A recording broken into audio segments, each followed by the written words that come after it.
All right, John, Steve, we have reached the PlayStation 5. Last time we talked about the Series X. This time we're ready for the top 10 PS5 games. And with our new rules in place, considering that we don't have repeats anymore, I feel like you're going to have to think a little bit on this one, perhaps. But I do think the PlayStation 5 has a little bit better reputation than the Series X in terms of it having its own identity in terms of games. Now, granted, that is being a little worn down thanks to some cross promotional titles, definitely some stuff going to PC. But even for multi platform polls, I do not count console/slash PC because everything comes to PC. Yeah, it does have a better reputation, but not drastically. Like compared Not to really. PS4 and PS3 and PS2 and PS1, like PS5's original games, they've gotten a lot slimmer. And losing Baldur's Gate, losing Expedition, losing Metaphor, it makes it really tricky to think of 10 games. I've got a few on the mind, but I don't know how long I can keep up this act of pretending I know what games it has. I play a lot of PlayStation 5, and even then, I would say that it's difficult to come up with 10 when you exclude everything that's been in the previous top 10s because, a lot of PS5's greatest games were also on PS4, and that really makes things tricky because then you start to get weird things like, Death Stranding 2 has a chance. Destruction All Stars has a chance.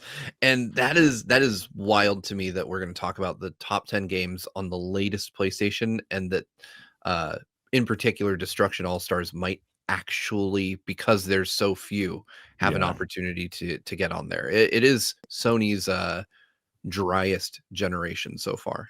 It's a matter of how much you expect to see first party titles compared to third party titles because if a game's on the PlayStation 5 it counts, obviously. That's how it's always been. And as before, this is so far there is still plenty of games releasing that would have been just are not out yet. That's just the way it always is going to be. But I still think it's fun to consider what has been, released on the PlayStation 5 so far. And I generally like my PlayStation 5. I don't think it's, it's as far as its own original content, obviously it's not amazing, but I think there's still plenty to play. And it is my go-to for most single player games. Mhm. I've dropped PlayStation Plus this generation. I just don't use it enough, and I've switched to PC for anything I want to play on in multiplayer. So like Street Fighter 6. I picked up Street Fighter 6 and that's when I learned like no, I have to use PS Plus for this to play online. I don't like this. So I'm gonna Uh-huh. any future fighting games I get is gonna be on PC or Switch. But yeah, it's not a bad generation and it has a lot of great games that I do consider it. It is my sort of go-to for this generation, but it doesn't have that legacy. That doesn't have that instant like this is really good of the PS4, the PS2, the PS1. It's an extension of PS4. It doesn't Yeah. feel like that generation really ended. It just kind of had a second burst. See, Yeah, the PS4 plus plus. Hmm. I disagree with that. I think Yeah. that the backwards compatibility is fantastic. Like PS5 Mm. being able to just out of the box replace your PS4 is something that they've never really done before. So in that sense, I do agree with you, John. But I think that the PS5 has its own unique identity. I don't think its legacy will be particularly kind. I think what we're seeing is the effect of Sony going all in on live service, then Concord making them realize that that is not what they should be doing, and we've ended up in this situation where they had a lot of development houses working on a lot of live service games and have had to just shift direction completely. It's almost like every single first party studio is experiencing what Nintendo went through with Prime 4 and having to just Mm. reboot mid-cycle. So we just are in a Yeah. situation where there's no games. Yeah. There just aren't. There aren't that many. Even today, there aren't that many modern gen exclusives. And some retroactively get last gen ports, like we're seeing with Marvel Rivals right now. Mhm. It makes such a strange legacy. But I guess we'll see what's here because I think we've already excluded some of the best stuff of the generation from Series X, snagging them up. Yeah. But that's not typically the place you'd really play them. I mean, it depends on what you picked up yourself, but yeah, Hmm. it's going to be an interesting one. That being said, I think this is a good list overall. Okay. So Okay, I'm we'll excited have to to see what this ends up with. we'll see. I don't think it's a perfect list, but I think it's pretty close to what you'd expect after that. There's definitely, I'm looking through, and there's like a few that I'd swap out here and there, but for the most part, it's there. It's there. So yeah, let's just get right to it with our number 10 PlayStation 5 game of all time. For just some stats here before we get started, there was 518 votes total. We had 130 different games before we reached the games that had 10 points or less. And that's about 10 more than the Xbox Series X. That being said, as far as our top slots, I did discount a lot of the games that have made it. So technically it's like 135 because there's 6 repeats. Sure. So those got cut before we got our proper top 10. Just give you a sense that, yeah, it's a good we instituted this rule. Okay, then. So yeah, what is our number 10 PS5 game of all time so far, with 402 points? What are you feeling, Steve? You know, I'm going to go with a game that I think under other circumstances would not breach the top 10. That is not in any way indicative of the game's quality. I think it's a fantastic game. I'm going to go with Sackboy, one of the PS5 launch titles. Yeah, it was kind of it's not bad. It's just kind of under the radar, though. Yeah.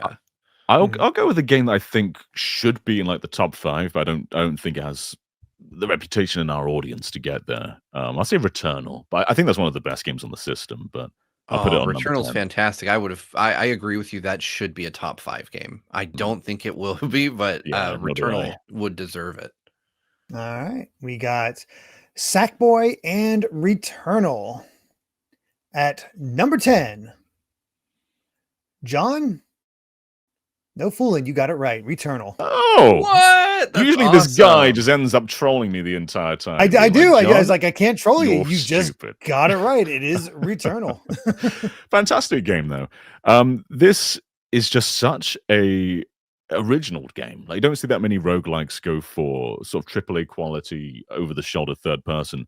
This does it extremely well, and you get such a different vibe compared to other first-party PlayStation games. It stands out in a very gameplay-oriented way, and the amount that it fits on screen is just brilliant. The feedback from the controller is fantastic too. I think it's just one of the greatest games on the system. Yeah, this should have been a lot higher than it is. I picked up Returnal at launch, played a ton of it. Still can't beat it. It is so hard. I've never beaten it. No. Yeah, it's incredibly difficult. And the funny thing is, since a lot of folks in the live audience have not seen or played Returnal, because I see the messages scrolling saying they haven't played it before.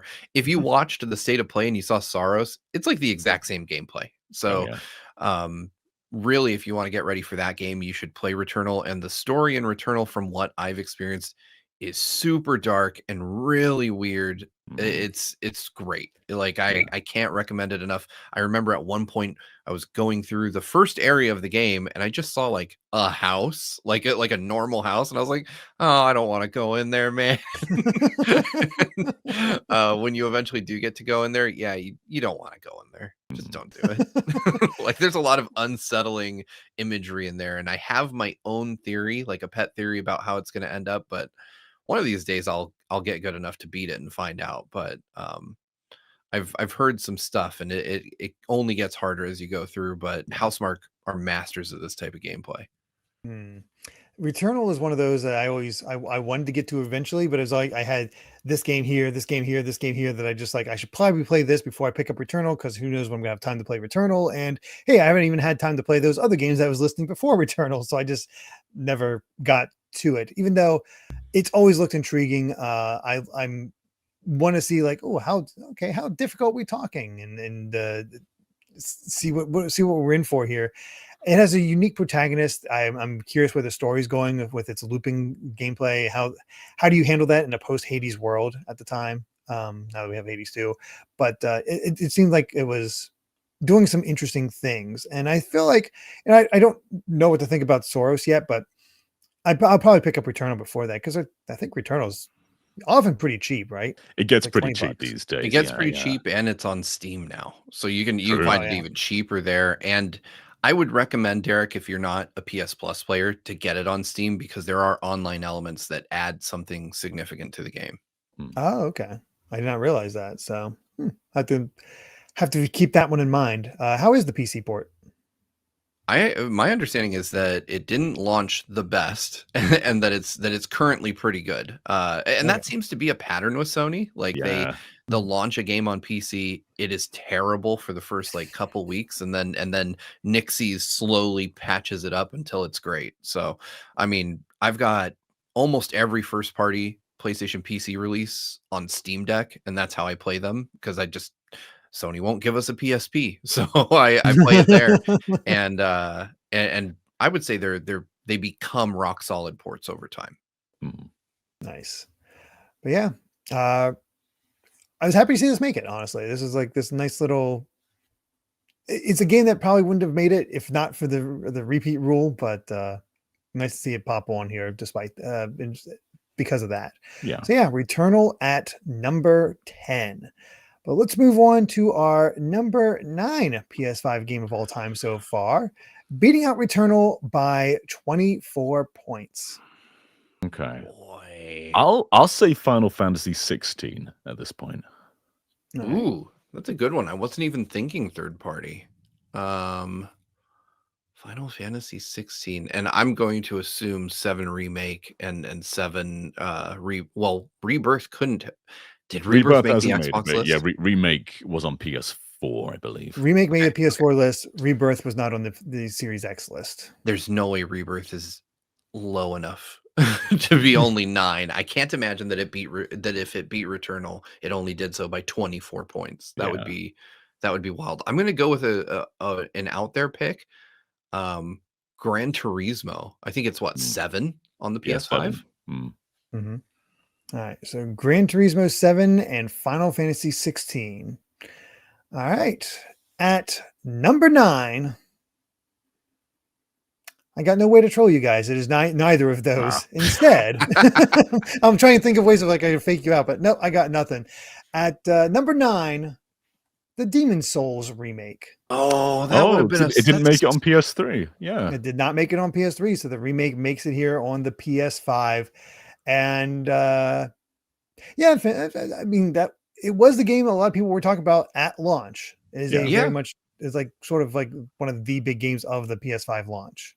Yeah. It It's is the reason to pick up the incredibly system solid. originally, I'd say. Like there wasn't like that much else Ooh, ultra I compelling. disagree with that. What I was think compelling at launch? Miles Morales. That's the one that I was Well, in that for. it's good, but it's just an expansion of a game they've already Oh, played. I think it's such a good. I will be shocked if Miles Morales is not up in the top 5. Yeah. I firmly believe that we're gonna have Miles Morales and Spider-Man 2 up near the top, along with, I won't tell the rest of them, but there's a couple I'm holding on to. But if there's one thing I expect from our audience, it's that Spidey's gonna occupy the top 5. Mhm. But yeah, Demon's Souls was cool. It was. I think it's really impressive visually, but it's also exactly like PS3 game. They didn't really change anything mechanical wise. It's still got some of that jank in there, which isn't necessarily a bad thing, but it does feel like a PlayStation 3 game in a lot of ways, and didn't really evolve with how Dark Souls evolved.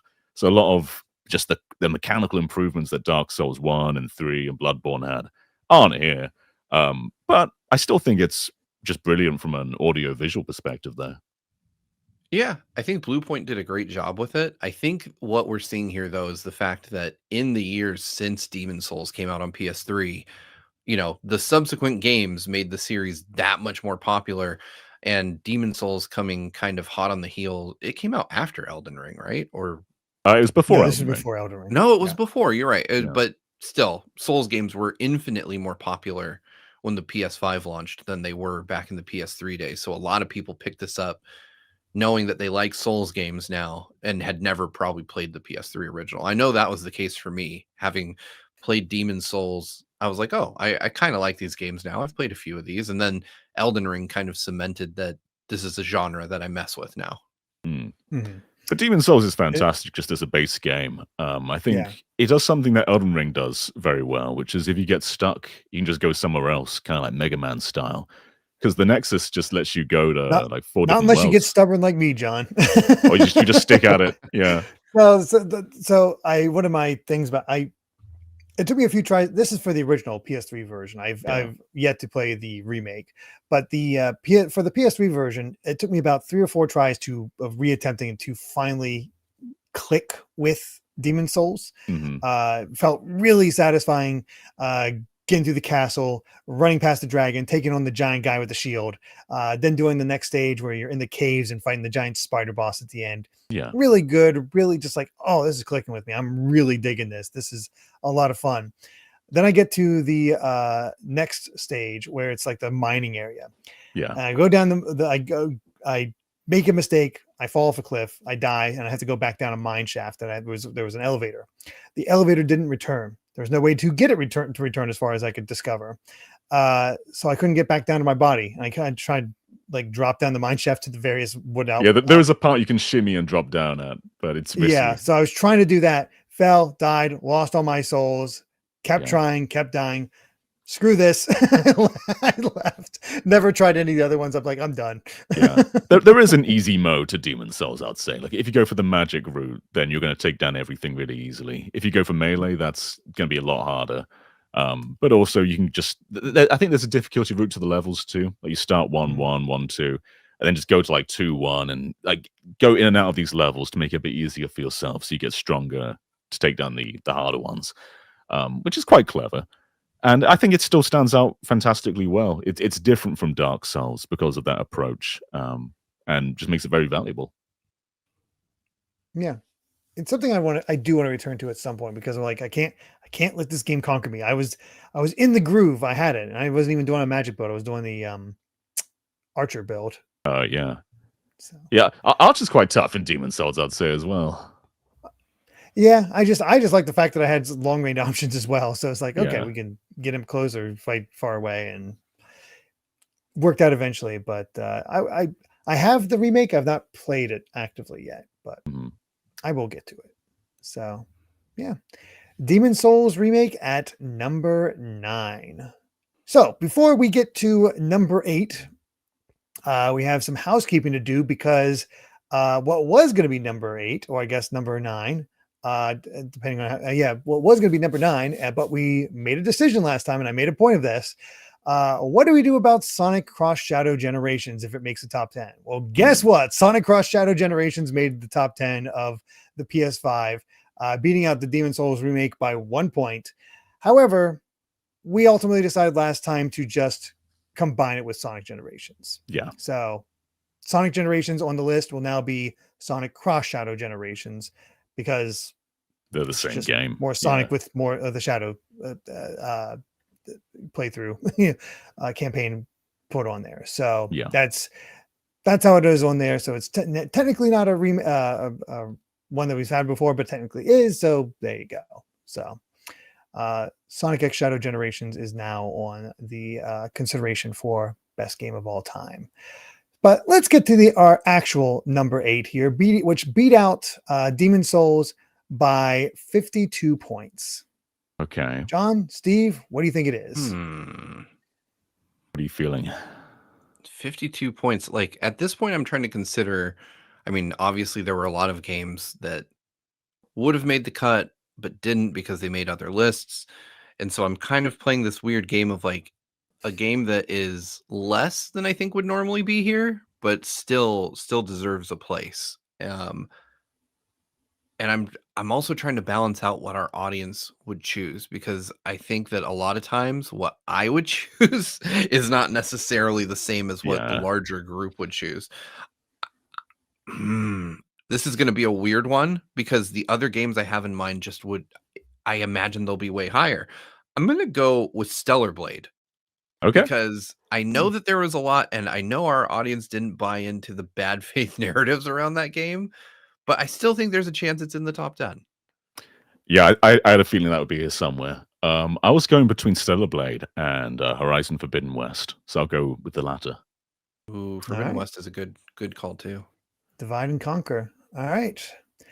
At number 8, Steve, you were right before. God damn it. It is not Solid Blade. At number 8, you thought it was going to be much higher. It's Spider-Man Miles Morales. There it is. Wow, I thought that was going to be way higher. Nope.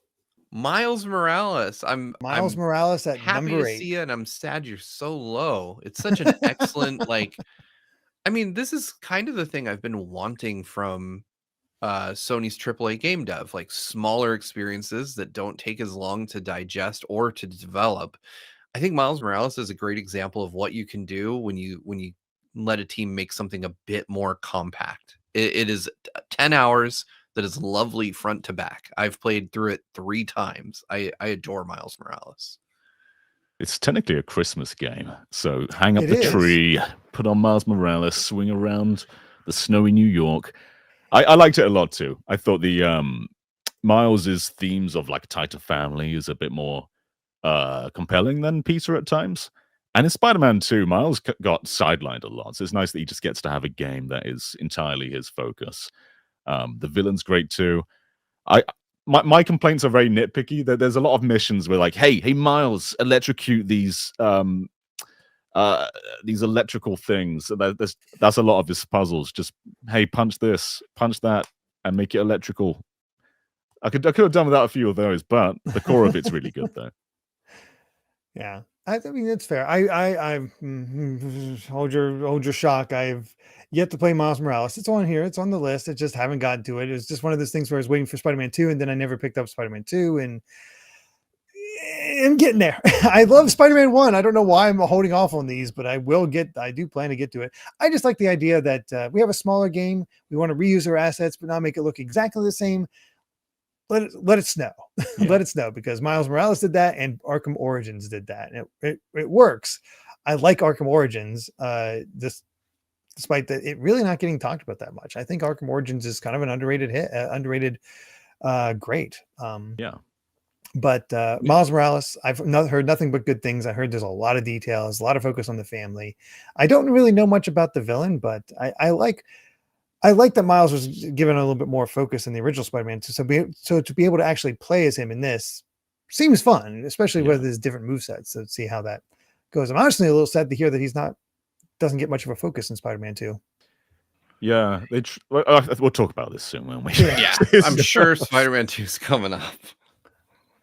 It'd be something if Miles Morales made the list, but Spider-Man 2 did not.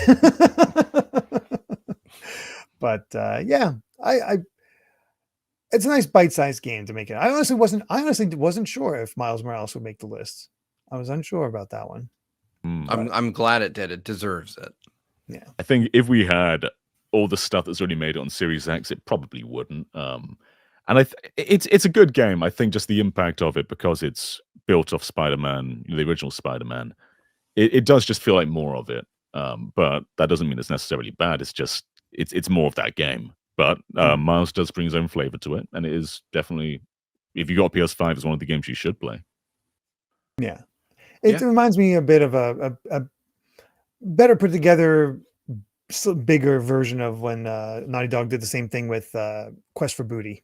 Just a smaller game to just get a few gameplay ideas out there that would then be refined for the next game. Yeah. So, yeah.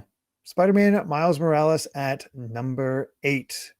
Let's go ahead and move on to number 7 with a bit of a jump here, as number 7 beat out Miles Morales by 118 points. Okay. I think. Oh, go ahead, John. I was just going to say there's a few games we've guessed already. We've guessed Horizon. We've what else? We guessed Sackboy. Yeah. What else? There's something else in there. I can't remember. I can't. Should I tell you what you guys have guessed already? Sure. Yes. Let's hear it. Stellar Blade, Sackboy, Forbidden West, and I believe the only other one was Final Fantasy 16. Okay, I'll say 16 again. I felt this is kind of I don't think it would go too high. I'm gonna go with something else just because I'm very surprised how low Miles Morales is. I'm gonna go Ratchet and Clank Rift Apart. I was wondering about that too. It feels too far back, but early era of games, and I feel like when you poll the audience, there's a lot of recency bias, and I figure 5 years, which is nuts to say, has been so long ago now that people may be kind of underrating Rift Apart because it's one of the best games on the platform. But I still think it might be here at 7. All right. At number 7, John, you're welcome for the reminder. Final Fantasy 16. Oh, thank you for reminding me, because I would have forgotten. Which I think probably says my opinion about this game that I would have forgotten, because I think it's a good game. But when it comes to the broad legacy of Final Fantasy, it definitely doesn't rank that high for me. But it excels at characters, though. There's some fantastic characters in this game, brilliantly acted. And just the whole world as a whole is brilliantly put together. But I'd say the combat was never a highlight for me. It's just something I had to get through to see more of the story. But I did enjoy it, though. I've not finished it. I got called away to other things. But what I have played, I've really enjoyed. As you said, characters are a strong point of this. I don't know what the overall plot is going to be yet. I think I'm only just getting the barest indication of what it's going to be at this point. But what's been shown with the character work they do with Clive and Jill, and probably one of the best Cids we've had in a while. Oh, it's the best Cid. Yeah, I can't think of a better Cid than this one. That voice, man, that actor does he's incredible, amazing stuff. He's Galactus now. He's Galactus now. He was in The Witch, the Witch or whatever. How do you ever pronounce that movie? It's so good.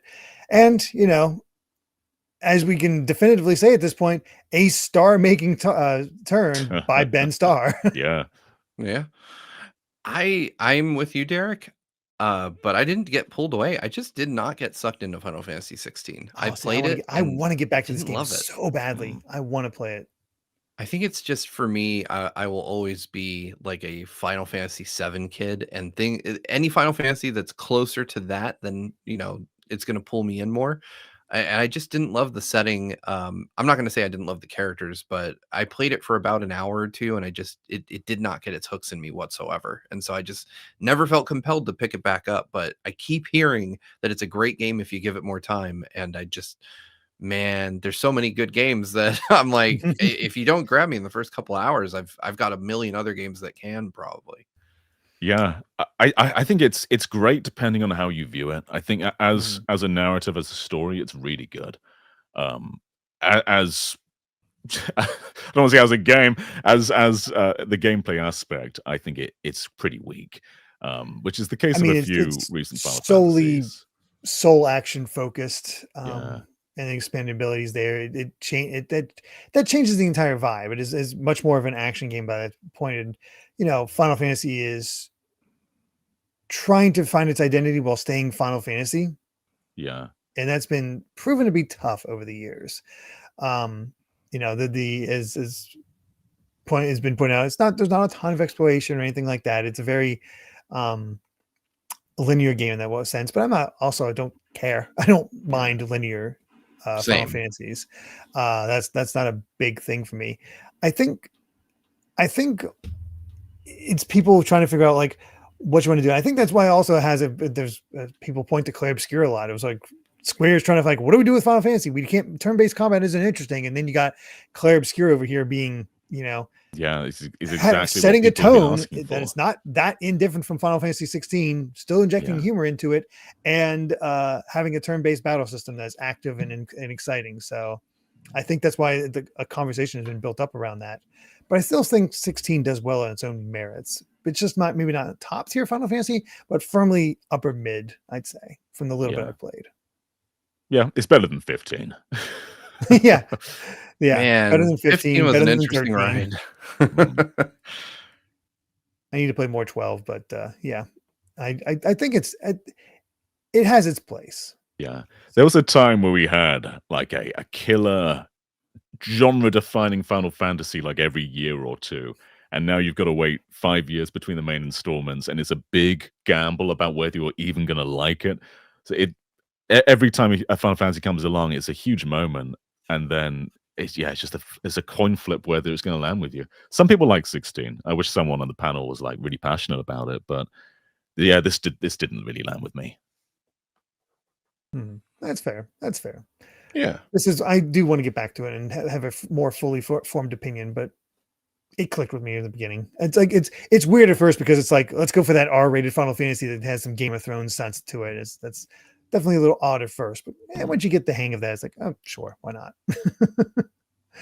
All right, time for our number 6 PlayStation 5 game of all time so far, beating out Final Fantasy 16 by 122 points. Okay. Oh. So Anything come to mind for you? I feel like I'm gonna steal one of your previous ones, John, and I'm gonna go for Horizon Forbidden West here. God damn I it. feel like Horizon Forbidden West is gonna be 6-5. Like I don't think it's gonna be a whole lot higher than that because the games I can think I can almost think through the top 5 at this point. Top 4 at least.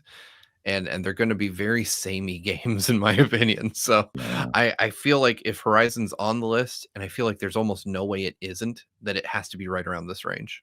Okay. I'll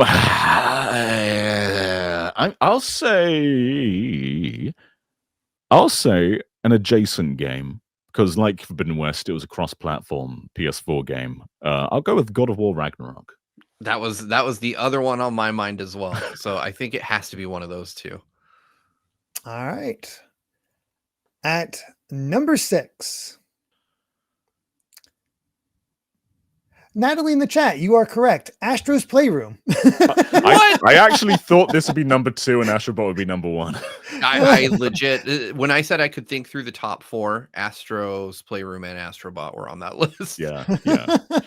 Damn. I was like trying to think of ways to troll you guys, new ways to troll you guys. I saw Natalie pop up and you guys did not pick up one. I was like, cool, we're taking this method. So yeah, Astro's Playroom, the pack-in game with the PS5 that everybody talked about. Yeah. And I mean, Astro, people knew about Astro, but this put them on the map that people really paid attention to Astro. And hard not to, because boy, did that game sell the controller that no other game really utilizes. Oh yeah.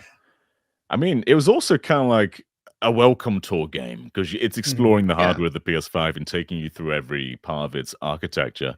And that was awesome. I think you just get this super well-polished platformer. And it is reusing a lot from Astrobot Rescue Mission, but like you said, not many people played that. And it managed to find new ways to flip it around. You get those cameo characters just sort of climbing on the side or in the background. Not obtrusive, not in your face. It's still very much its own thing. But if you explore, you're going to see like, Final Fantasy references or Gravity Rush or Ape Escape and all of that. Super endearing as a launch game. It just felt like a celebration of PlayStation with all those, collectibles and recreations of hardware you can find and put in the hub. I think it's brilliant. I think if I put my own personal list, this would be in the top 5 along with Astrobot because even though it's really short, it's very replayable and just mechanically excellent. Yeah, this is one of those games that kind of showed that Sony at least had a development house with the chops to compete with some of Nintendo's best efforts. Like Astrobot feels like a Mario game, and that I mean that in the most complimentary way possible. Team Asobi is probably my favorite development studio that Sony has under their belt right now, and they should please treasure them forever. Like just take good care of those people. They're doing God's work. They do no wrong in my opinion. It hits that right level of nostalgia where it's like, oh, new system, and oh, look at the old systems, and oh, look at all these characters and situations I knew before. Sony does remember. It just is actually a great introduction to the to the PS5 and does it in a much more compelling way than Nintendo pulled off with their little pack-in game. Well, not even a pack-in game. Like they didn't charge us for Astro's Playroom. Yeah. They didn't charge us for Playroom or Playroom VR either, but no one played those really though. But VR's I think hard sell. Yeah, because Astro was in them as well. But they weren't really, they weren't platformers. They were just muck around games. Whereas this was just a solid platformer from beginning to end. I don't know if you guys remember this, but I remember a long time ago reading a story about people making adult content in Playroom. I think no, I do. we did not hear about Man. Poor little Astro saw a lot of things he didn't Yeah. want to see. Oh no. Okay. But yeah, not too surprised to see Astros Playroom here. And honestly, number 6 feels like a pretty good spot for it. Yeah. So yeah. Yeah, It's too low in my opinion. I'd have to say that. I have to get that out. There's well, we'll venom see in how my you feel veins after you now. see the actual top 5. Speaking of, Okay. let's get to that top 5 and see what really stood out in the system for a lot of people. So yeah, number 5, beating out Astros Playroom by 49 points. I was going to say Horizon Forbidden West again. I don't think it should be higher than around this point. And I'm going to flip flop with John and say God of War Ragnarok. At number 5, Steve with the Steel, God of War Ragnarok. How many times do you have to keep guessing Horizon now? All right. God of War Ragnarok's excellent, though. It is. Yeah. It's such a good game. I was just talking about this again on our Patreon exclusive PlayStation podcast where I was talking about the 20th anniversary of God of War and how all we're getting is a controller and how it's insane because Ragnarok is such an excellent game. It is. They made Kratos like get in my feelings in that game, and without going through too much, because Jason Momoa, Jesus Christ, what is the name of the actor that plays? I wish it was Kratos. Jason Momoa. It was Jason Momoa. It was Aquaman. He wouldn't be as good. Let's be honest. It was Christopher Judge. Christopher Judge. I was so close. Christopher Judge did such a great job with the acting in that game. I can't take myself seriously anymore. But there's like a moment in which Kratos, and I won't explain why, but he is moved by something he sees, and like you could see him fighting back tears, and meanwhile, like they're just pouring down my face. They did such a good job with this game. They really humanized Kratos in a way that I didn't think would be possible, especially given his origins. And that's just on top of stellar gameplay. Like combat in God of War is second to none. It feels so good and so satisfying to control both Kratos and Atreus throughout this adventure. Like if you haven't played it, you have to. It is, if you own a PS5 and you have not played Ragnarok, I don't know what the hell you're doing with that system. In my case, I need to play the original God of War 2018 so I can play Ragnarok. Yeah. We got early review code for Ragnarok, and I had told my best friend that I was going to be getting it, and he was like, he bought me a copy of 2018. He's like, you need to go play that, and you need to do it now. And so I played through it in preparation for reviewing Ragnarok here on the channel, and that duology of games is just excellent. There's nothing quite like it. It is it's just beautiful. Like those two games are absolutely insane. They do crazy stuff, especially considering that God of War 2018 is a PS4 game. They're both just incredible, and you owe it to yourself to play them if you've got access to them. Yeah, this was also a PS4 game. It's one of those cross-gen early ones. And Derrick, you should play both of them. I wouldn't go straight to Ragnarok because this is very much part 2. And even mechanically, they're very similar games, but Ragnarok does take the scope a lot further. And it manages to deliver on a lot of really cool heights and ties back to the original trilogy in a cool way as well. Oh, nice. And I'd say that as a criticism, it's also a little bit dumbed down in areas compared to 2018 in certain bits, especially the puzzles. Not only the puzzle design, but also the way that they just talk to you all the time, telling you the solutions. I was about to say, if Mimir could shut up a little bit, it would improve the game, because you'll be sitting there and he's like, "Here's how you do it, brother." Like, and I'm like, "Dude, I would have gotten it." The reason they never put in a toggle for that, like update with the toggle, because that's the crazy thing. They add a completely free there's a roguelike mode. Yeah. At the Valhalla. Yeah. And that is also excellent because that has some pretty obvious ties to the original trilogy. Yeah. That are really good. And if you skipped the Valhalla DLC, you really should play that because there's some cool narrative stuff that happens in there that you would miss otherwise. Is this the end of the Norse saga? Or okay, wasn't sure if they go for a lot of times they love to go for a trilogy, so wasn't sure. No, they packed a lot into this one, and it's satisfying in that way. It doesn't feel like you need a third game to wrap it up. That's cool.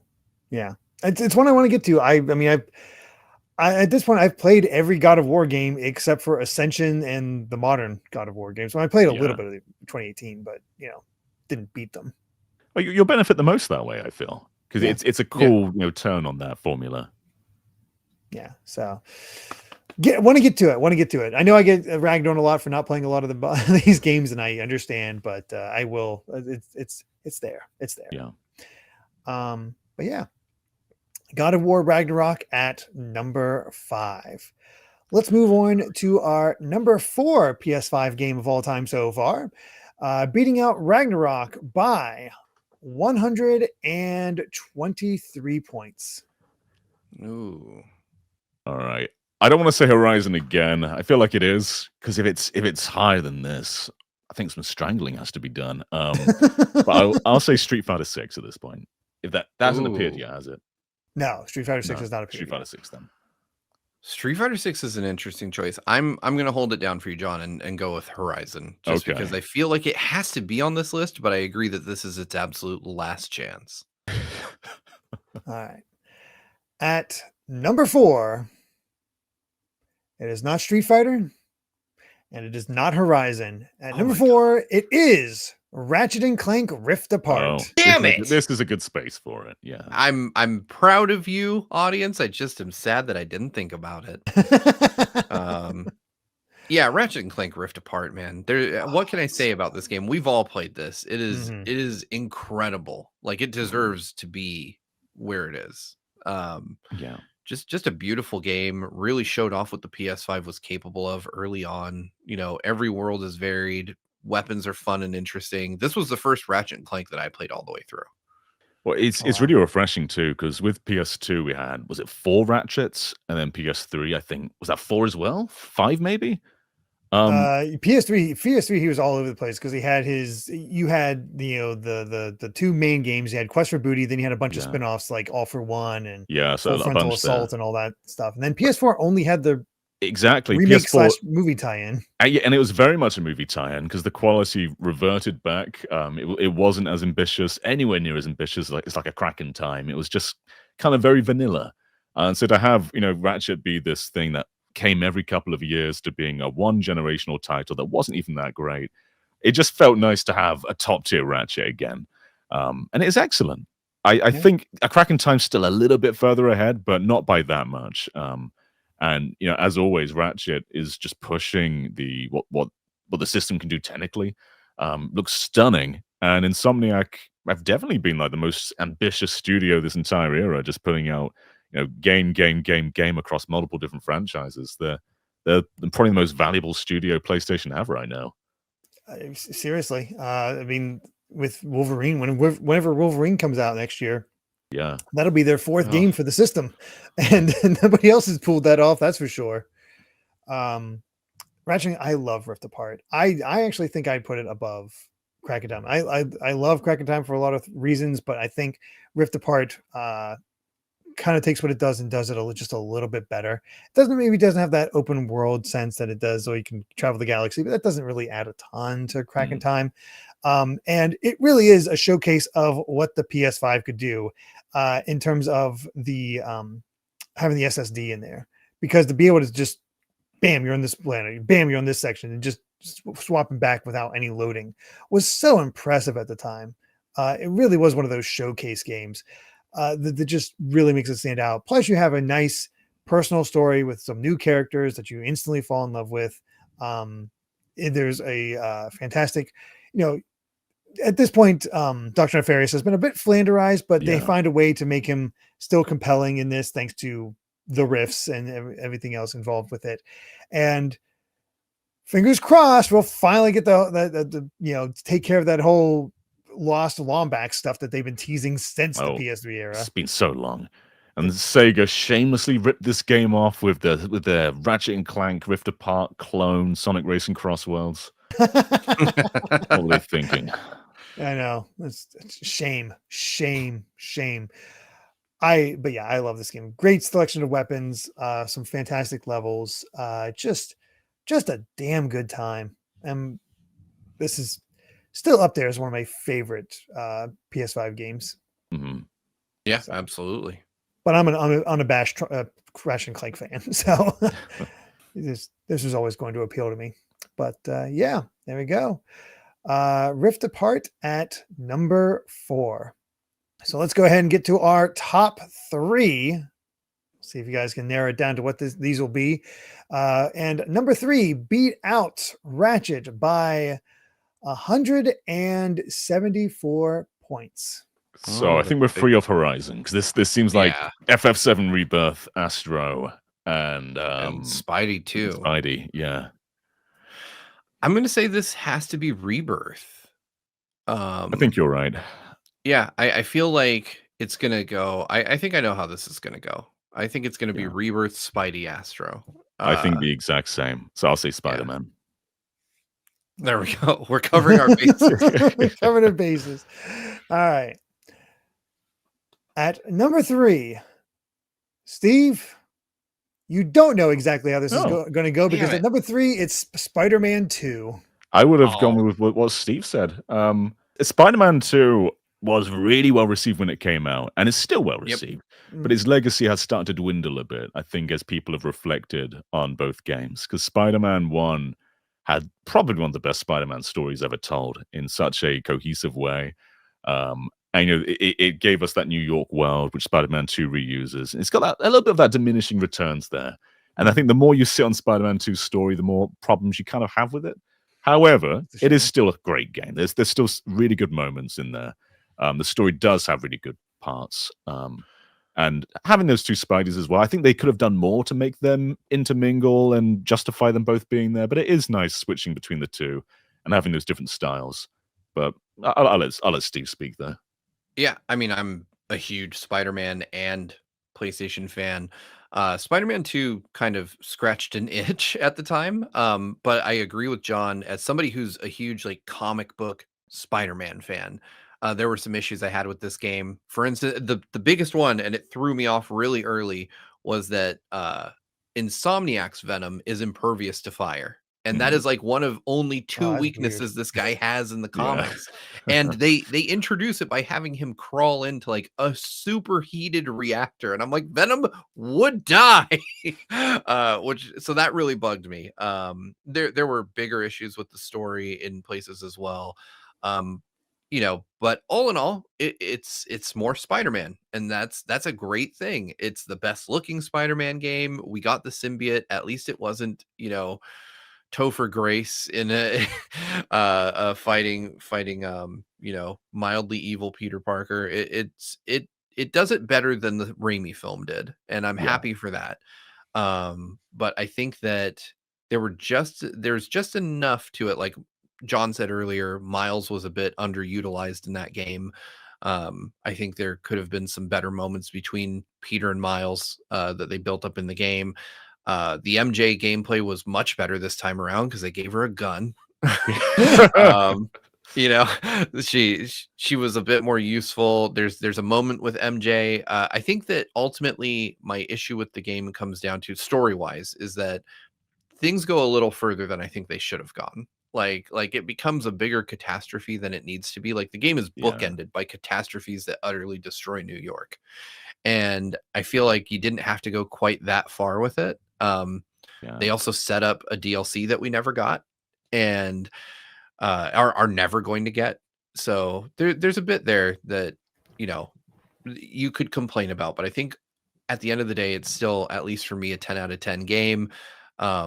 Really just wish they didn't, the suits you get at the end of the game for beating it are 2 of the worst designs I've ever seen. Miles' I've heard that the suits that you get rewarded with are pretty friggin' ugly, which is a shame. I think with Miles, they did a sponsorship with Adidas and they designed the suit, and it's just terrible. Oh no. And with Peter, he looks like an astronaut at the end. It doesn't make Yeah. any sense.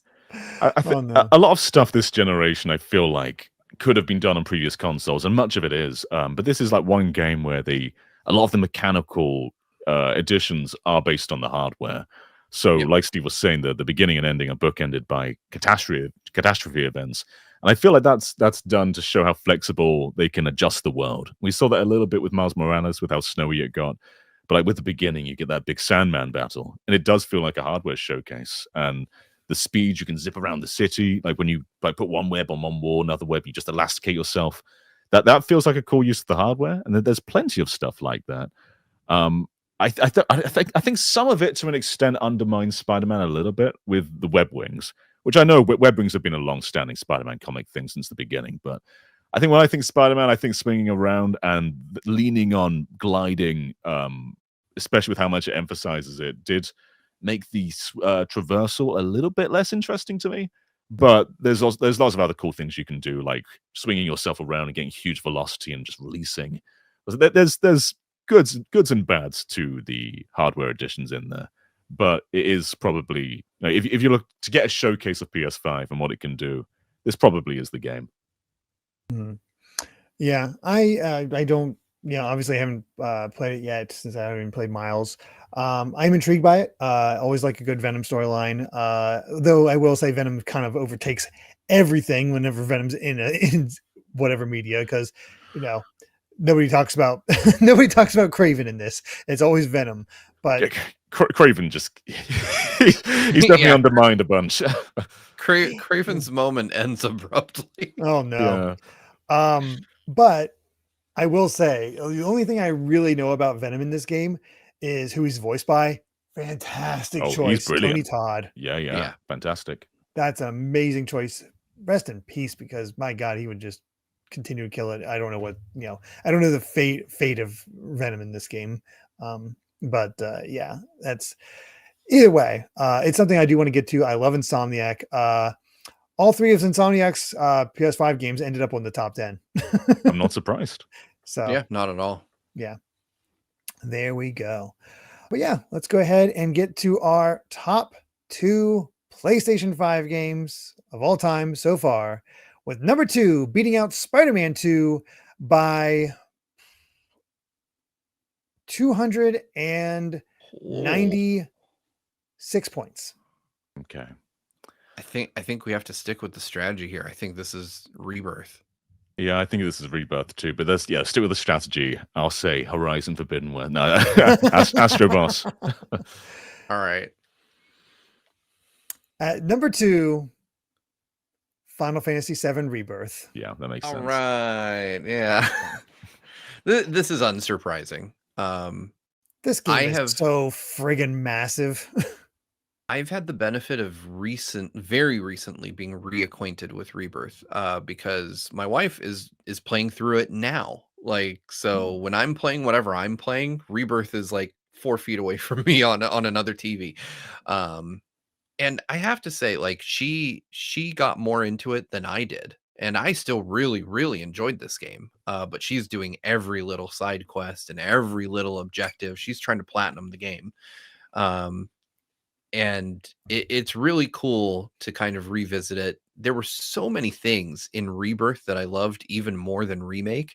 In particular, just getting to go to the Gold Saucer and relive that part of Final Fantasy VII, but with all the crazy improvements they made to it to flesh out that part of the world. It's just a beautiful game. I think that it does fall a bit in the open world segments because they feel a bit empty, but overall, I'd say that I just, this is like a generationally great game for me. I can't really fault it on too many fronts. It's funny you mentioned Gold Saucer, because that's where I've left off, because of just time wise. I know one thing though. Whenever the final section of Rebirth gets revealed, or the 7 Remake trilogy gets revealed, I need to book it through this game. Like, I need to make this a priority at some point, because that game's going to get revealed and it's going to spoil crap Oh yeah, I would because I have argue no that idea how this ends, and I don't want to know. I was going to say I would argue that you'd need to finish it well before, because Yeah. the ending is so utterly crazy that there's no way they can explain the next game without spoiling the ending from the previous. Exactly. Like you look at how they advertised Rebirth, and it's like, oh, what's going on here? Like there's no way to talk about it without spoiling Remake to some degree. So I have to get to it and see what it's all about. But I'm also like your wife. I have to do every little thing because it just sucks me in. I want to see it all because I love this world. I love these locations. I was just starting up the game and going through Calm and how it was expanded and just made this beautiful place that I wanted to move to. Like, man, I'd live in Calm. Calm's an awesome place to live, it seems. Let's go there. And then get the pure pageantry of the gold saucer and how they expanded on the haunted house. Like, it's all just so nostalgia bait in the best way. I wasn't expecting to hear Derrick compare himself to Steve's wife, but that was nice. I think we can only wish. I enjoy this a lot more than Remake. Still got some problems, but I think one thing I really liked was how much faster it felt. Like, it felt like you're going from place to place a lot faster, doing different things, expanding more. Didn't linger as much. And it also felt very PS1-y in a great way in all the minigame variety and all the different ways it shakes up the gameplay, which is great. I kept waiting for it to get crazy, and it took a long time to get crazy. So after the ending of Remake, you expect it to really deviate, and it doesn't deviate that much for a long time. Like the opening, like 10 hours are very straight FF7. There isn't that much in there that's going to make you go, wait, what's going on? I wanted a bit more of that stuff. Like if they're going to be, dipping their toe in a completely different direction for FF7, I wanted them to go all out, and they didn't really for a long time. But it does end in a cool way, though. There's definitely hints and bit and things here, but I feel like I think if I had to guess, and again, I'm not finished, but from what I've seen, if I had to guess, I feel like they realize people would want to experience certain things in a remake setting, like redone in the same way that Midgard was redone. So if you change it too much, you don't get the gold saucer in the same way. You don't get various sections in the same way that hit those ways and get to see it redone. So it's an odd balance. I feel like if I had to guess, Final Party is probably going to be able to go off the rails completely and see. I'm sure just do whatever they want. Because there's not as many moments that you have to match at that point, other than, well, I don't even know where exactly it ends, but I have to assume the weapons come into play. I think you can guess where it ends, probably, but probably. Yeah, I think I know where it's going to end. I feel like, not to spoil a 30-year-old game, but I feel like it's going to end in the same place because like you said, Derrick, I think there are things that are so core to what Final Fantasy VII is that you have to have them. And I feel like that final battle, that final one, the final one, you have to have that. I also think you have to have Safer Sephiroth in there at some point. Like, he's going to show up. There's no way you don't have that, right? So I don't know if he's still going to summon a meteor and nuke the entire solar system several times during the battle, but I think that there will be there are some things that are so, and I think this word is overused, but I think it's true in this case, that are so iconic in Final Fantasy VII that you can't just get rid of them completely. So I think we see some kind of wild variation on them, but they'll still be there. And I'm glad that Rebirth in particular, while it does go eventually off the rails, holds true to some of the moments we all remember and love from the original, despite the narrative kind of going in this different direction. Which is what, my thought on the different direction was always going to be held off until I saw how 2 went. And I don't have that opinion yet because I haven't got to how it all ends. But yeah, I definitely need to prioritize this sooner than later. What I've played, I've loved. It's just a matter of, lots of other stuff happening and I need to, it comes up. But man, I'm going to be so mad if I get spoiled by the reveal trailer for Remake 3. I am personally of the mind, and I know this isn't the place for this, but I'm just going to say it real quick. I'm of the mind that the Switch 2 may have bought you some time. I think that they're probably porting 3 probably. to the Switch 2 on release, given that they've already said that they're working on Rebirth now, and Remake is essentially done. So I think you might have a few more months on the clock than people think. Okay, that's good. But we'll see what happens there. Still, I can't argue with this one. I love Rebirth. This remake trilogy has been a lot of fun, and congratulations on Square for making the best card game since Triple Triad. Oh yeah, Queen's Blood is great. But yeah, Final Fantasy VII Rebirth at number 2. All right, it's time for our number 1 PlayStation 5 game of all time. I'm not adding the for now. Beating it won't out change. Yeah. Rebirth. Beating out Rebirth by 1,700 What? and 59 points. Or no, Okay. 99 points. Excuse me. So not even Wow. What could it be? What game could have I- gotten that much of an advantage over Final Fantasy VII Helldivers, Rebirth? obviously. is that more votes than like between 2 and 10? Yes. So- there's a wider range between 1 and 2 than there is between 2 and 10, and it would have been even less if we didn't have to excise repeats. Man, yeah, this is Balan Wonderworld, as Jason says. Yeah, it's Lucky Silk them. Song. No, obviously it's Astrobot. At number 1, Astrobot. was nothing else it could have been. 3,251 points. I mean, well deserved. This is you know, I don't know if I've told this story before, but obviously I reviewed Astrobot for us, which was a very hectic week because I was also attending PAX at the same time. So I'd literally just leave the show and go play Astrobot in my hotel room. But I didn't finish it till I got home, and I was playing the penultimate sequence of the game. And if you know what that's all about. I'm not going to spoil it for anyone who hasn't played. But my wife walks in and I've just got tears streaming down my face. And she was like, "Are you okay? What's wrong?" And I look at her and I'll be like, "I just love video games, man." Astrobot is in its purest form a celebration of this medium. And they, you know, all the things they did in Playroom, they Mhm. brought it into Astrobot and cranked it up to 11. Team Asobi did an incredible job with this game, and it feels just like a group of people who really love everything about video games, trying to cram as much history and love for this shared hobby we all have into a tiny package, and it works remarkably well. Like, it is a competent platformer that celebrates not just PlayStation's history, but the history of gaming as a whole, as much as a first party PlayStation game can. And I've got no notes, man. I just want another one. Unfortunately, we just kept getting DLC, free DLC.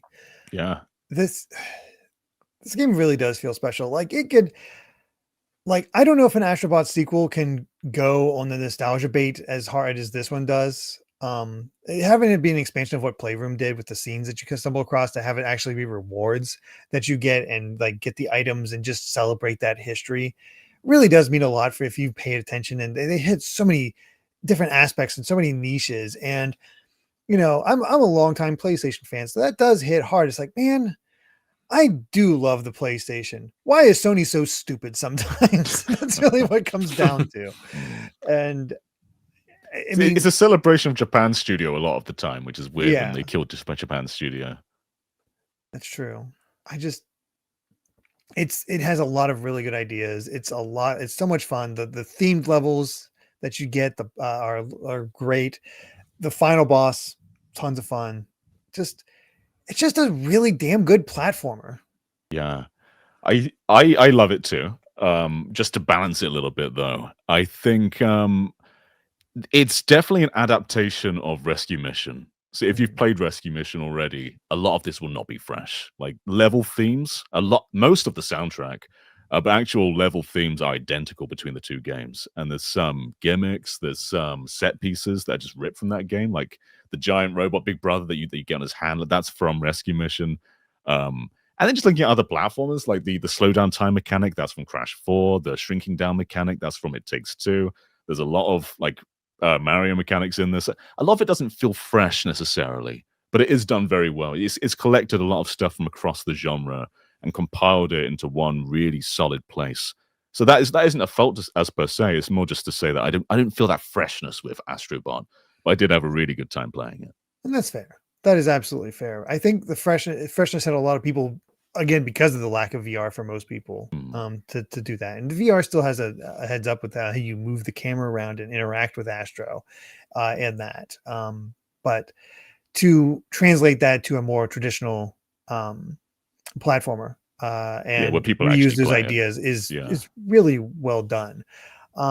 That, like I said, though, I don't think if we get an Astrobot 2, it has to come up with a lot of new, fresh ideas. It has to be entirely original. Yeah, it can't just do the same thing for the can't have that. third Can't time. have just you found more PlayStation mascots. It's not going to hit the same. It's like, oh, we're doing this again.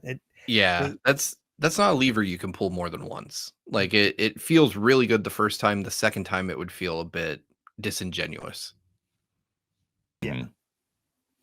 So, but I mean, I think you do wonder if this was a wake up call for Sony, because they had all these big hype for other stuff. It's going up against all these like games with huge narratives and taking things seriously and all that. And here comes just a funny little robot that's just a fun little platformer. And what do you know? He wins Game of the Year.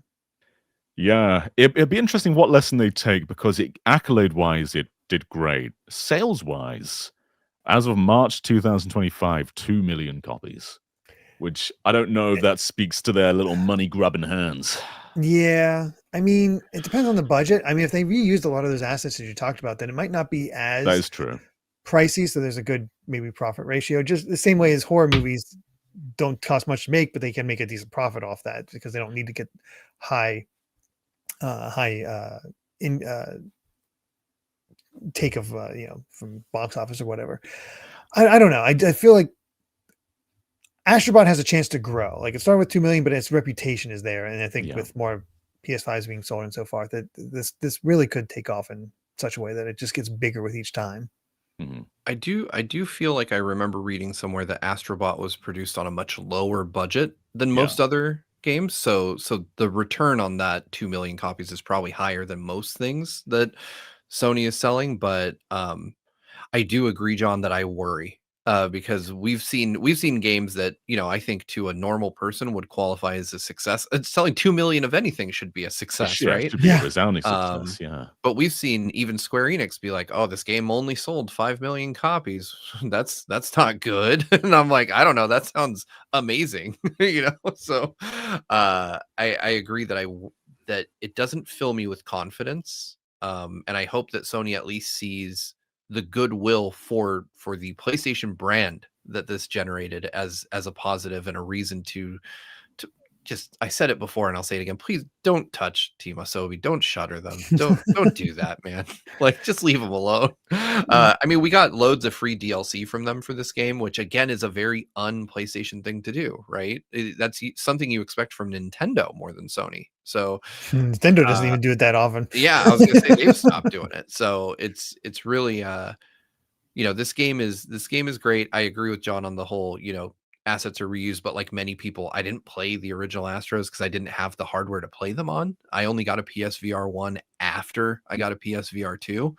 And so that means I still haven't played it because there's like 19 cables to hook up, and that just sounds like a lot of work. It is a mess. It is a horrific mess setting that thing up. Yeah. But yeah, we'll have to see what lies in the future for Astro. But right now, he is the best game on PlayStation 5, according to all of you. So, and well deserved. There is our top 10. How you feeling, fellas? How do you feel about this top 10? That was the weirdest top 10. Just because I think a lot of games that would have been natural fits got covered, like you guys said, on other platforms. So, Ghost of Tsushima, I think, would have easily been in there. I'm still surprised Horizon Forbidden West wasn't in there. So Ghost of Tsushima would not have been in there. I'll go over what our top 10 without repeats. If we discounted the repeats, let's see. The top 5 would have remained the same. Clair Obscur Expedition 33 would have been number 6. Elden Ring would have been number 7 because those 2 games are only 1 point apart. Wow. Astro's Playroom, would have been number 8. Metaphor would have been number 9, and then Final Fantasy 16 would have been number 10. I'm actually I'm very surprised actually. I thought Expedition would be like top 3 material. No Baldur's Gate in the top 10 either. It did have to be discounted because I had to pull down from below. So the other games that, other than Sonic X Shadow, which I explained before, that had to be taken off the list, is Resident Evil 4 Remake, which was right after 16. Right after RE4 Remake was Persona 3 Reload, which was right below that. And then Miles Morales and Demon Souls both beat out Baldur's Gate 3, and then Baldur's Gate 3, then Returnal. And that rounds out our top 10. So yeah, some of that feels a bit weird to me. Just how they ended up. I don't know. But what do you guys want to know? 11 to 50. In this case, I do not take out the ones that I've already gotten before, so it's just everything. I don't bother. At number 11, Horizon Forbidden West. There it is. There we go. It was about 47 points away from making the top 10. So Returnal just beat it out, which is very interesting that Returnal beat out Horizon. I'm happy it did. Mm-hmm. Yeah, I think that it's a more original game, and so I'm happy to see that in the top 10. Mm-hmm. At number 12, Street Fighter 6. Man, I would have loved to see this in the top 10. Yeah. When we talk about best games of all time, I think Street Fighter 6 has a much larger case than something like FF16 does. I would agree with that. I mean, but I'm also a huge Street Fighter fan. I think Street Fighter 6 is my second most played PS5 game behind Fortnite, which is embarrassing to admit. Street Fighter 6 will make a list. If it's number 12 on here, between the third party, the multi-platform list and the Switch 2 list, it'll make it. Yeah, for sure. Especially Switch 2, because as people were mentioning, it's limited options, but we're just going. It's for fun. It's just for fun. It's just for fun. Anyway, number 13. Good guesses on Stellar Blade. I did not expect it to be so high. Nice. Stellar Blade it has a very devoted fan base, so I'm not super shocked that it's that high. But yeah, I haven't played much of it, and personally, I don't like it. So. Number 14, we have a tie between Cyberpunk 2077 and Death Stranding 2 on the beach. I thought Death Stranding 2 might show up in the top 10. Oh, man. I bounced off Death Stranding 2 like a rubber ball, man. That game did not do anything for me. I bought it, I played it day one, I put it down day one, and I never picked it up again. It's just not for me. I don't know who it's for. I have a friend who's got really into it. But a lot of people do really like Death Stranding too. Yeah, I have a friend who's got really into it, but I mean, I looked at what Death Stranding was offering. It's like, I'm good. I don't hate it, but it's like, it just doesn't look like it's for me. Yeah, it really is one of those games where I played a lot of Death Stranding 1. I almost beat it, but ultimately I just kind of couldn't keep myself interested. Whereas with Death Stranding 2, I almost ricocheted off it. I played a bit and I was like, you know what? This just isn't interesting to me. And no fault to anybody who likes it. I'm not saying it's objectively bad. It's just, man, I couldn't find a less for me game than Death Stranding 2. Fair enough. At number 16, Final Fantasy VII Remake Intergrade. Mm-hmm. Makes sense. Yep. 17, Sackboy: A Big Adventure. So it did make the top 20. Yeah. Pretty high up. Yeah, too. I only factored it into the top 10 because I felt like so many more options would be removed from the top 10 list. But in the top 20 makes loads of sense. Yeah, it actually would be number 15 if we took out Cyberpunk and Final Fantasy VII, which are repeats. So there you go. Number 18, Like a Dragon, Infinite Wealth. Okay. That was also in the Series X, like around this point, I believe. Right. So we'll have to see how that all goes. Number 19, Silent Hill 2 Remake. I thought this might make it in the top 10, actually. I want to give I this a didn't try. This say looks so good. And I really want to play Silent Hill F. Mm. That looks fantastic as well. At number 20, Resident Evil Village. Yeah, it's not had that the best showing so far, has it? It's always around here. Yeah, it hasn't quite made it in there yet. I honestly, granted, Resident Evil 4 Remake beat them both, but I still find it interesting that Silent Hill 2 beat out a Resident Evil. Yeah, it is interesting. And Village is really good. But I think I'd put it in a top 10 if I were to do one. Mm-hmm. At 21, continuing our horror theme, Alan Wake 2. Brandon absolutely adores Alan Wake 2. I have it, but I've barely played a little of it. And I did like what I played. I just haven't played enough to form an opinion on it. Mm-hmm. Yeah. I'm a bigger fan of Alan Wake 1 than Brandon, but I haven't played Alan Wake 2. And Brandon's like, this game made him a fan of Alan Wake. So I do want to check it out. 22, Disco Elysium, The Final Cut. Cool. 23, Sonic Frontiers. Okay. 24, Ghost of Tsushima Director's Cut. Whatever that is. Yeah, it's an awesome game. Ghost of Tsushima is amazing, but yeah. I thought this should be higher up, but I get why people put it this low. I mean, it's also like the original it already made the Yeah. PS4 list, so we're good. 25, Helldivers 2.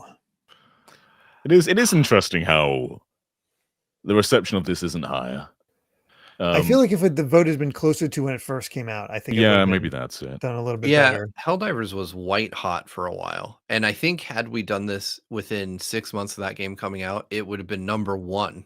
But I think that it also had a pretty significant fall off.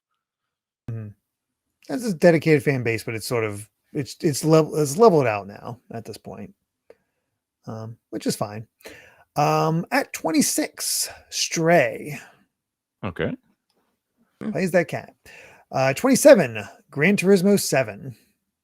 Yeah, that was guessed in like the number 9 slot, I think. Yeah. It is great. It is a great. No Gran Turismo has made a top 10. No. But racing games in general have kind of struggled with these top 10 lists. 28, Split Fiction. Okay. So there we go. 29 is Star Wars Jedi Survivor. 30, Yakuza Like a Dragon. Yeah, we're going to get a lot more Yakuzas. 31, Octopath Traveler 2. I wish this had more respect, but it's Square's own fault as always. Yeah. Tie for 32 between Monster Hunter Wilds and The Last of Us Part 1. We were saying after the Series X list that, Wilds is like Monster Hunter's last chance and he's not going to get it. No, Wilds is just not going to make that list. It's a funny thing because I think Wilds is a fantastic game. I got to play it for review with Brandon, and I had more fun playing it with Brandon than I've ever had with a Monster Hunter game. But it really is quite niche. Like you would think it's way bigger than it is, and it certainly deserves to be because the quality is there. But realistically, I think it's huge in Japan and just kind of like a niche thing here. It's Capcom's biggest game though. Like Wild is the best-selling Capcom game, and then Wilds. It's definitely tailored off, but it's sold better than like most Resident Evils and Street Fighters. And I know the opinion of Wilds is it's gone down a lot. It's gone down a lot, but World has always maintained that. People have gone back to World and just realizing how much they love that game. I really like Wilds. So I'm really surprised that never got close to the top 10. It's so odd to me. But I mean, it makes sense that like certain games will just click in different ways. So I don't know. We have a tie for 34 between Armored Core 6 Fires of Rubicon and Tekken 8. Both cool. Yeah. Both good choices. 36, Shin Megami Tensei 5 Vengeance. Good game. I like that one a lot. Yeah. And Vengeance adds a lot to it. 37, Deathloop. Oh yeah, definitely. Yeah, Talk about a game that Wow. kind of came and went. Yeah. I have a sealed copy of Deathloop. Oh no. 38, Kina Bridge of Spirits. I liked Kina quite a lot. Kina's It felt like a GameCube game in a cool way. PlayStation 2, GameCube era game. It was Yeah. cute. I liked it. And I liked it a lot. 39, Prince of Persia: The Lost Crown. Yeah. Great game. Again, Would at love the it to mercy of make a its top publisher. 10, but it's not going to happen. Yeah. Number 40, Tales of Arise. Mhm. Not a bad show. This is another interesting one where the fan base has kind of turned on it after a few years. Yeah, that's true. At 41, The Last of Us Part 2 Remastered, tied with Hogwarts Legacy. Okay. 43, somebody expected this would be way higher, but I think just not enough people had played it yet, or just honestly kind of left the conversation already. Metal Gear Solid Delta Snake Eater. This has been That's really- interesting to follow because it's not so great, and then the conversation around it's very mixed. Really? I've not followed it whatsoever. I think a big part of it is it's not that it's bad. But the performance is a bit all over the place, but it's just very straight MGS3, and we had like the re-release of that very recently. So the impact it leaves isn't that striking, and now people are having conversations about whether artistically is even worth existing because it's in a lot of ways it's not better than the original. So it's another one of those remakes that has that big debate about whether people even enjoy it. Geez. But some people like it though. According to Amagus, Delta is selling less in Japan than the Story of Seasons remake that It came is out selling the same pretty day. poorly. Yeah. Oh my gosh. Oof. You can see in stores it's being discounted a lot already. It could be that the legacy of Metal Gear Solid has just been damaged to this point. Maybe. I think this I is just don't kind of an undesirable one though, because we mean, had it could be. re-released so recently. Yeah. Maybe it's the Bowser's Inside Story remake effect. Yeah, maybe. Something like that. Don't know. But at number 44, Unicorn Overlord. Man, yeah, this is never going to get the respect it needs, is it? No, I wish it would, but it's unfortunately not. 45, Guilty Gear Strive. Yeah. All right. Yeah. That's been going strong for a long time. Best-selling Guilty Gear. Yeah. At 46, Lies of P. Wouldn't mind seeing this doing a little bit better because God, Yeah, I love it. same. I love its aesthetic. Mm. At 47, Hollow Knight Silk Song. Yeah, that's going to be a Switch 2 one, isn't it? I think at this point it Yeah. had just come out when this poll went. Oh, went that out. makes sense. So it's going to show up at some point now. It's been had enough time. Yeah, it's a great game. I bet it will be on the Switch 2 list. Mm. At 48, Marvel's Spider-Man Remastered. Hmm. At, Interesting. Yep. 49, Lost Judgment, which I know Steve has played. Right. And I love that game. Yeah. Well, I love parts of that game. There's a narrative bit that I'm not a fan of. The original Judgment is a better game. Interesting. And finally, at number 50, Bugsnax. Cool. Yeah. Yeah. I haven't thought about Bugsnax in 5 years. Yeah. I'm glad we have that rule of not repeating games now. Because when it comes to the Switch 2, it'll be really boring if we had like Switch 2 editions in there for a lot of these games. Because we're starting to see that a bit in the top 50 for this, where it's just the definitive version of the PS4 game or the expanded version. And it's not interesting as a way to represent the console. We're definitely seeing a dry up of variety as we're Yeah. going along, which is fascinating in its own way. People are still arguing again about whether we should do the Switch 2 at this point or not. Like I said, it's just for fun, just to take a temperature, see what it mounts that, how high that gets and what stands out, especially since, you can't put Switch 2 editions of like Kirby and Breath of the Wild and Tears of the Kingdom are not viable. So what does take over? And it's a good chance for third parties that have come to this system. But also a lot of third parties have already made it. Like Cyberpunk can't be in there, so what's going to make it? But that's still a bit far off. We're still holding off on that even releasing that poll at this point because I want everybody to be caught up for and give that more time. But it's going to be a little bit yet till we get to the Switch 2 list, because next time we're talking mobile games. Oh, baby. Top 10 mobile those games of all grubby hands time. together. So Pagel's time to shine. yeah, we'll see how that all ends up. But yeah, it should be a lot of fun going through all of our mobile games. But thank you so much for watching the top 10 PS5 games. I think it's still a pretty respectable list, all things considered. And thanks to all of you for just watching in general. Thank you for enjoying these videos. And please consider subscribing to GVG, hitting that like button, and ringing the bell. We also have a Patreon at patreon.com/GVGaming with plenty of extra perks. So until next time, bye.